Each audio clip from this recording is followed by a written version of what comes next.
Now, Eyewitness News. Congress has never removed the president from office. Is this where we want to set the bar for future presidents?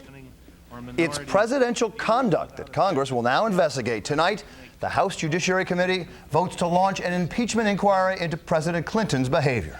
Good evening, everyone. I'm Diana Williams. And I'm Bill Ritter, in tonight for Bill Butel. It has been characterized as a partisan fight, and tonight it was a vote along party lines that made President Clinton only the third president in American history to face an impeachment inquiry.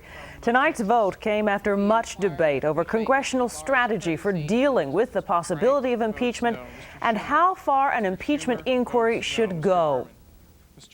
We are witnessing nothing less than the symptoms of a cancer on the American presidency. It is my view that the president should be punished and that Congress should quickly reach consensus on a suitable and significant punishment. Then we should move on.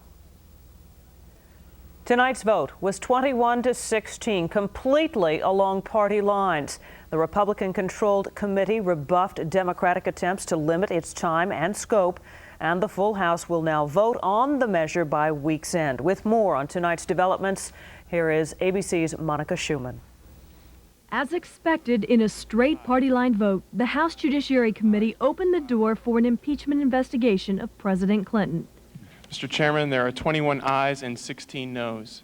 The Republicans come out of the hearing with time on their side. They doused a Democratic proposal that would have limited how long and how far the impeachment investigation could go. Now the nation most likely will be looking forward to extended hearings, months after months of interminable examination of witnesses. The truth is not set by time, it's set by facts, and it takes some time to get to the facts. But Committee Chairman Henry Hyde stands by his goal to wrap up the inquiry by the first of the year. That inquiry now includes not 11, but 15 impeachable charges against the president, including added charges that the president, Monica Lewinsky, and others may have been part of a conspiracy to obstruct justice when they gave false statements and allegedly concealed evidence. The counsel for the Democrats scoffed at the new charges and said the case against the president only comes down to one thing.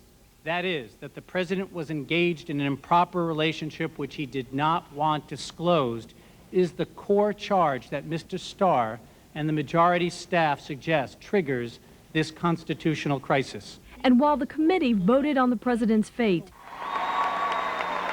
Thank you. He was among friends, raising money for his party, which at least in vote and applause was on his side. And the next step, the full House must now decide whether to proceed with the impeachment investigation. A vote could come as early as this Thursday. Reporting live on Capitol Hill, I'm Monica Schumann.